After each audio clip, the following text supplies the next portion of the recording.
Research suggests that up to 70% of adults will experience a traumatic event in their lifetime. But where does this affliction reside? The best-selling book, The Body Keeps the Score, introduced readers to the neurobiology of trauma, demonstrating how it reshapes both the brain and body. But what about trauma's effect on the soul? My name's Kristen Roskis, and I'm a member of the marketing team here at Liturgical Press. I was recently joined by Father Rob McChesney, SJ, to talk about his new book, The Soul Also Keeps the Score, a trauma-informed companion to the spiritual exercises of St. Ignatius of Loyola. In our conversation, we discussed why trauma-informed care must also include a spiritual dimension, and how St. Ignatius's cannonball movement gives further insight into the all-encompassing nature of trauma. Please note, this conversation includes discussion of trauma, assault, and violence, and so it might not be appropriate for certain audiences.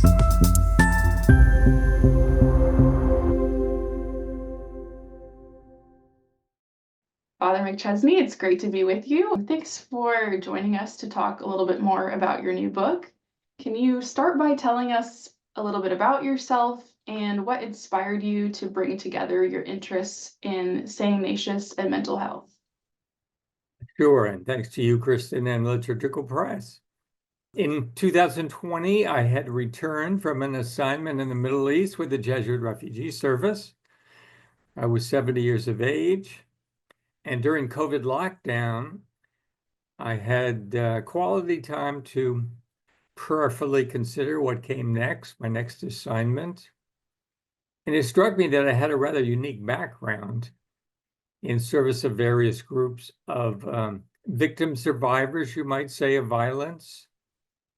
I had worked with war refugees, military veterans, people sexually assaulted or molested as children.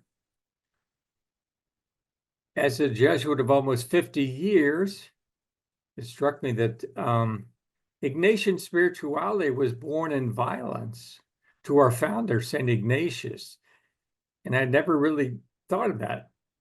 And so intuitively, I realized that his insights and tools offered untapped resources to the traumatically injured of today. The title of your book is a direct response to the best-selling self-help book that came out probably around a decade now, The Body Keeps the Score by Bessel A. van der Kolk, which unpacks the relationship trauma has on the brain and the body.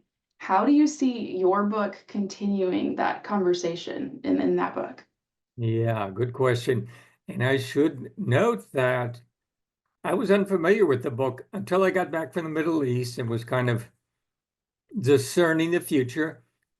A woman that I have accompanied for more than 50 years, actually since before I was a Jesuit, in my circle of friends from childhood, she was a survivor. She is a survivor of incest. Her father had molested her when she was very young. And talking to her, she suggested this book, and it helped her so much, van der Kolk's book. So it's an example of how I've always learning from survivors myself. And she said, you've got to read this book to understand what's helping me to recover from trauma. So I got it. And like everybody, I was bowled over. It's a landmark in trauma studies and clinical practice.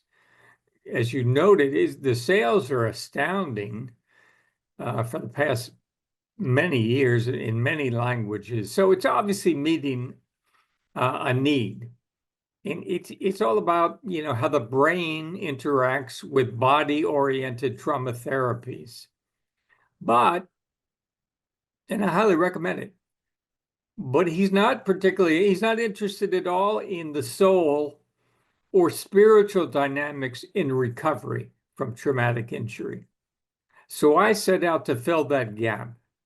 And I saw a study by the Pew Foundation, 2023. 83% of US adults believe people have a soul or a spirit in addition to their physical body. 83% of American adults. And of course, the research only confirmed what I knew from my private practice. because I had frequently been told that therapy or medication had helped people recover from traumatic injury. But these same people also told me that as people of faith, many still felt distant from God. Many still felt angry at God. Many blamed God.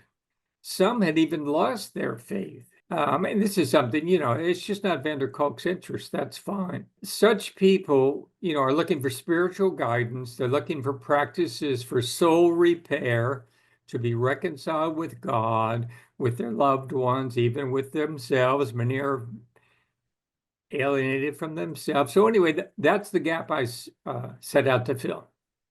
Yeah, that's great. That's really an untapped area for sure. So now I want to get more into the weeds of the book, starting with like the very first page. You start with a Bible verse from Jeremiah, and then you quote one of my favorite Catholic writers, Flannery O'Connor. And the quote says, "I have found that violence is strangely capable of returning my characters to reality and preparing them to accept their moment of grace." What inspiration do you draw from those words? And can you talk a little bit more about why you started with that? It dawned on me.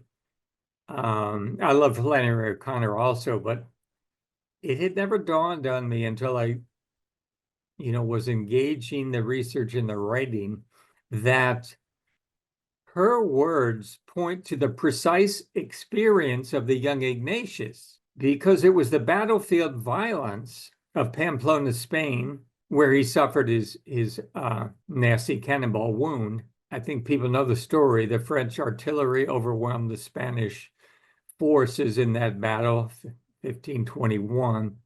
But it was that bloody experience of violence which led to Ignatius's subsequent moment of grace healing at Manresa, Spain.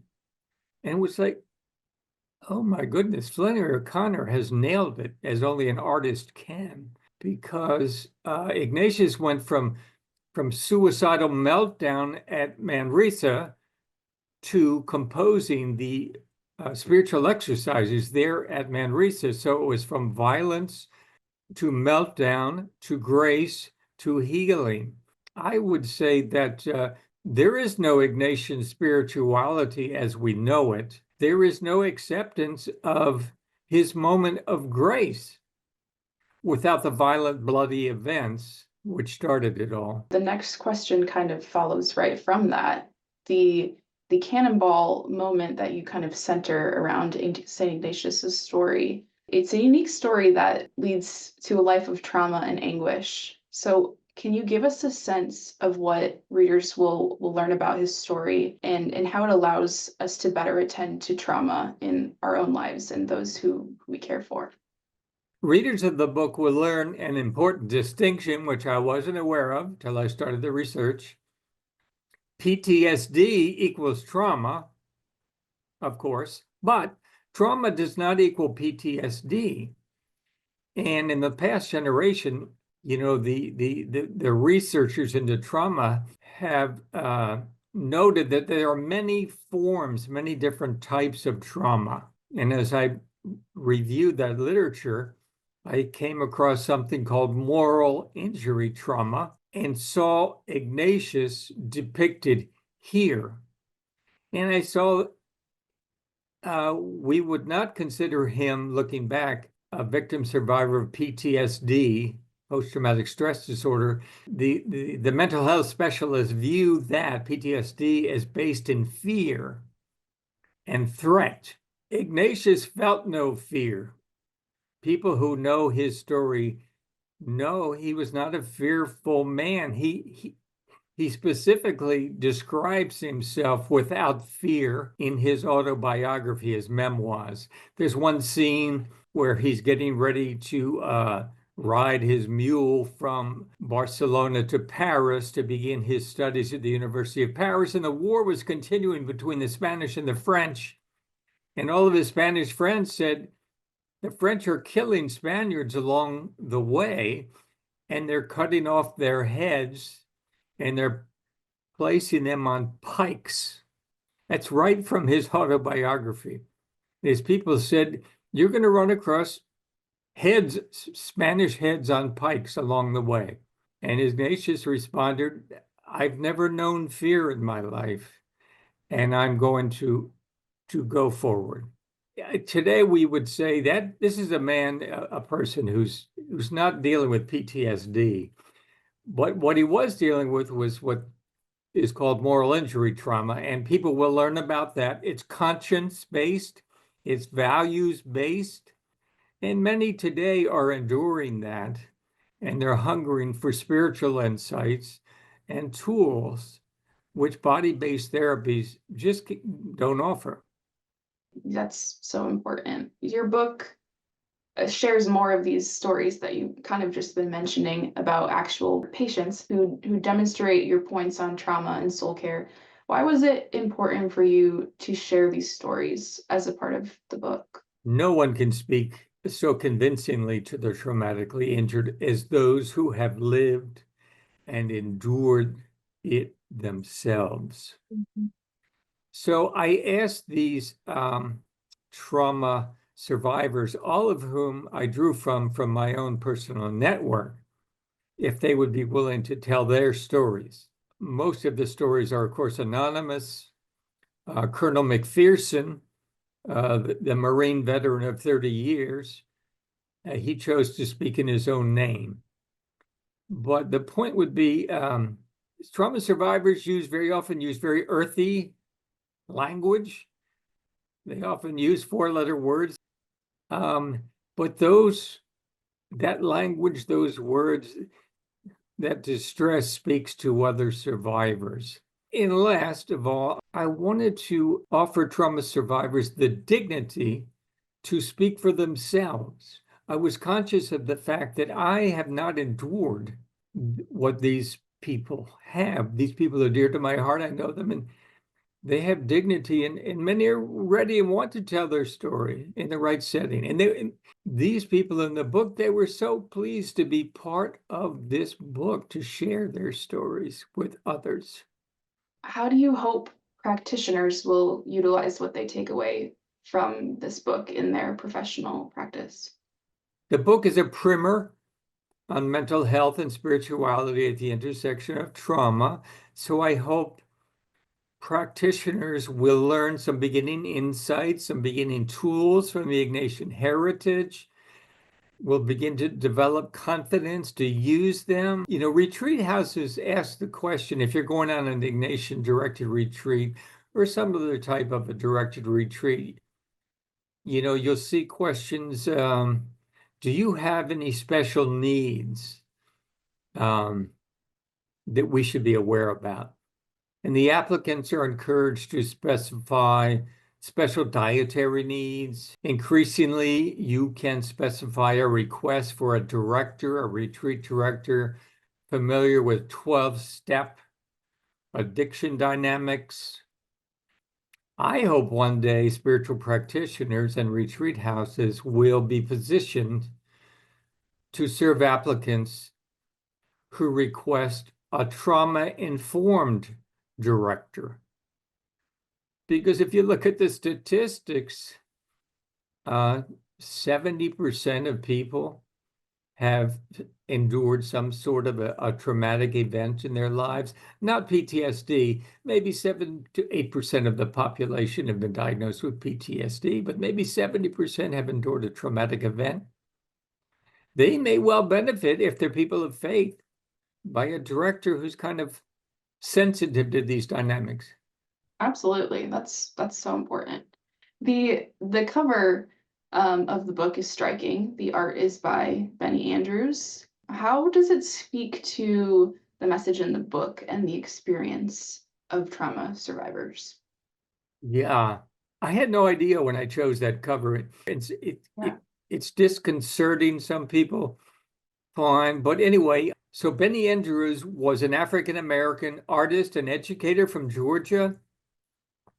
He was an activist during the civil rights movement. He died in 2006. He came out of the Baptist tradition, very devout Baptist.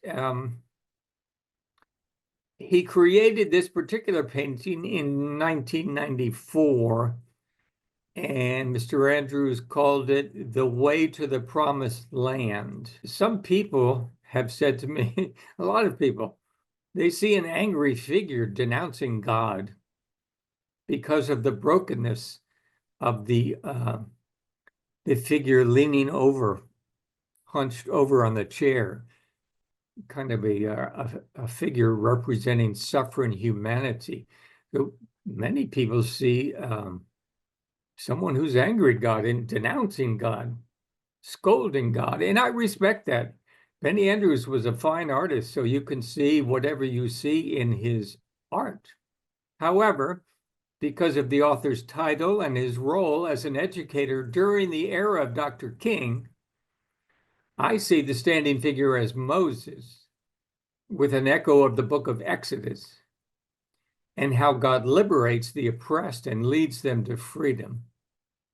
Is there anything else you want readers to know about your book?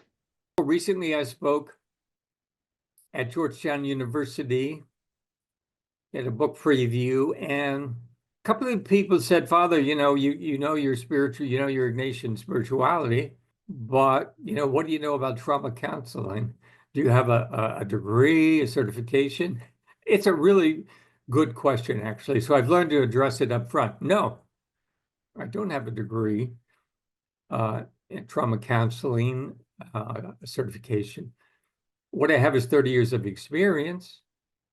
And because it's such a good question, early on, I was doing a workshop on soul repair at a Protestant seminary in Pittsburgh. And I was speaking to the spiritual aspects of trauma. And there was a woman with me, a professional trauma counselor. She was addressing these psychological mental health variables. Her name is Dr. Lisa Lopez Levers. She offered to work with me on the book. Dr. Levers has professionally vetted everything I write. Lisa, I want to say, has written the most widely used textbook on trauma counseling in the field. And Lisa was so kind as to write the book's foreword. Well, thank you so much for taking the time to answer these questions. It's been a pleasure. Thank you so much, Kristen. Thanks for joining us for this episode of our series, Author Talks from Liturgical Press. Father Rob McChesney's new book is available now at litpress.org or at your favorite bookseller.